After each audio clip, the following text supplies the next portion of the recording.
आज़ादी की लड़ाई और नए भारत के निर्माण के हर मोर्चे पर स्त्री पुरुष के साथ कंधे से कंधा मिलाकर लड़ी है। स्त्री की भागीदारी तय करने वाला संविधान संशोधन मेरे जीवन साथी राजीव गांधी जी ही लाए थे। आज उसी का नतीजा है कि देश भर के स्थानीय निकायों के जरिए हमारे पास 15 लाख चुनी हुई महिला नेता है। इस बिल को लागू करने में और देरी करना भारत की स्त्रियों के साथ घोर नाइंसाफी है।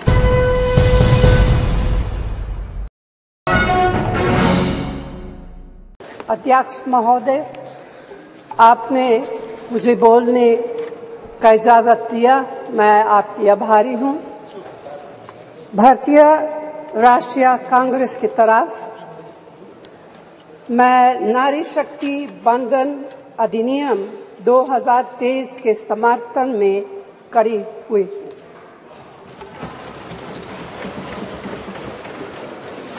धुएं से भरी हुई रसोई से लेकर रोशनी से जगमगाती हुई स्टेडियम तक भारत की स्त्री का सफर बहुत लंबा है, लेकिन आखिरकार उसने मंजिल को छू लिया है। उसने जन्म दिया, उसने परिवार चलाया, उसने पुरुषों के बीच तेज दौड़ लगाई और असीम धीरज के साथ अक्सर खुद को हारते हुए लेकिन आखिरी बाजी में जीतते हुए देखा। भारत की स्त्री के हृदय में महासागर जैसा धीरज है। उसने खुद के साथ हुई बेईमानी की शिकायत नहीं की और सिर्फ अपने फायदे के बारे में कभी नहीं सोचा। उसने नदियों की तरह सबकी भलाई के लिए काम किया है और मुश्किल वक्त में हिमालय की तरह अडिग रही। स्त्री के धैर्य का अंदाज लगाना नामुमकिन है। वह आराम को नहीं पहचानती और तक जाना भी नहीं जानती। हमारे महान देश की माँ है स्त्री, लेकिन स्त्री ने हमें सिर्फ जन्म ही नहीं दिया है, अपने आंसुओं खून पसीने सींचकर हमें अपने बारे में सोचने लायक, बुद्धिमान और शक्तिशाली भी बनाया है।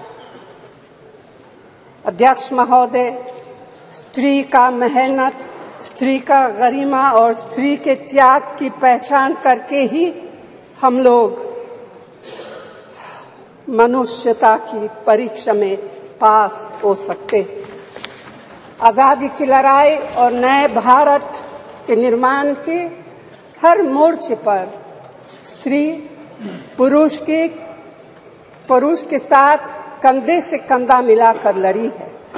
वह उम्मीदों, आकांक्षाओं, तकलीफों और घर गृहस्थी के बोझ के नीचे नहीं दबी। सरोजिनी नायडू, सुचेता कृपलानी, अरुणा असफ अली, विजयलक्ष्मी पंडित, राजकुमारी अमृत कौर और उनके साथ तमाम लाखों महिलाएं से लेकर आज की तारीख तक स्त्री ने कठिन समय में हर बार महात्मा गांधी, पंडित जवाहरलाल नेहरू, सरदार पटेल, बाबा साहब अम्बेडकर और मौलाना आजाद के सपनों को जमीन पर उतार कर दिखाया है। इंदिरा गांधी जी का व्यक्तित्व इस सिलसिले में एक बहुत ही रोशन और जिंदा मिसाल है। अध्यक्ष महोदय, खुद मेरी जिंदगी का यह बहुत मार्मिक क्षण है। पहली दफा स्थानीय निकायों में स्त्री की भागीदारी तय करने वाला संविधान संशोधन मेरे जीवन साथी राजीव गांधी जी ही लाए थे। उन्होंने लाए थे जो राज्यसभा में 7 वोटों से गिर गया था। बाद में प्रधानमंत्री पीवी नरसिम्हा राव जी के नेतृत्व में कांग्रेस सरकार ने ही उसे पारित कराया।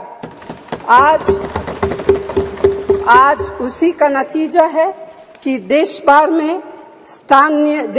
के स्थानीय निकायों के जरिए हमारे पास 15 लाख चुनी हुई महिला नेता है। राजीव गांधी जी का सपना अभी तक आधा ही पूरा हुआ है। इस बिल के पारित होने के साथ ही वह पूरा होगा। अध्यक्ष महोदय, कांग्रेस पार्टी इस बिल का समर्थन करती है।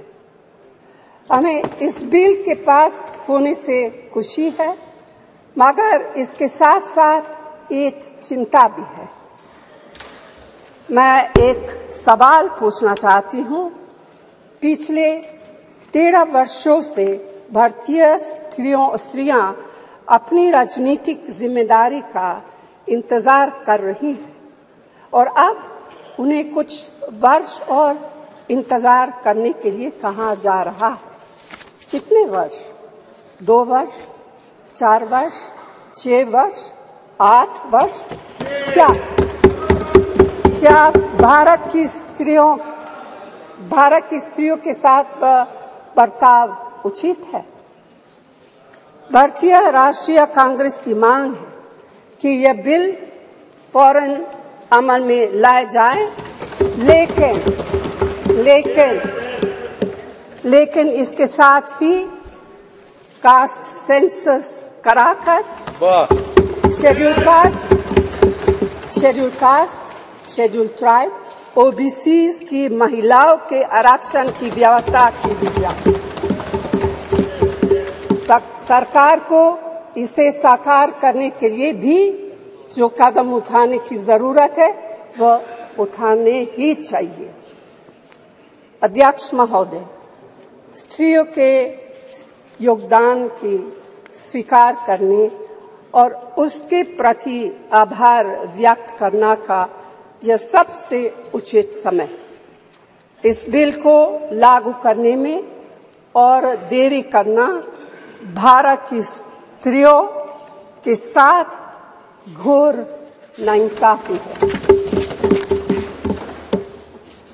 भारतीय राष्ट्रीय कांग्रेस की तरफ से मैं आपके द्वारा सरकार से मांग करती हूं कि नारी शक्ति बंधन अधिनियम 2023 को उसके रास्ते की सारी रुकावटों को दूर करते हुए जल्दी से जल्दी लागू किया जाए। ऐसा करना न सिर्फ जरूरी है बल्कि संभव भी है। धन्यवाद।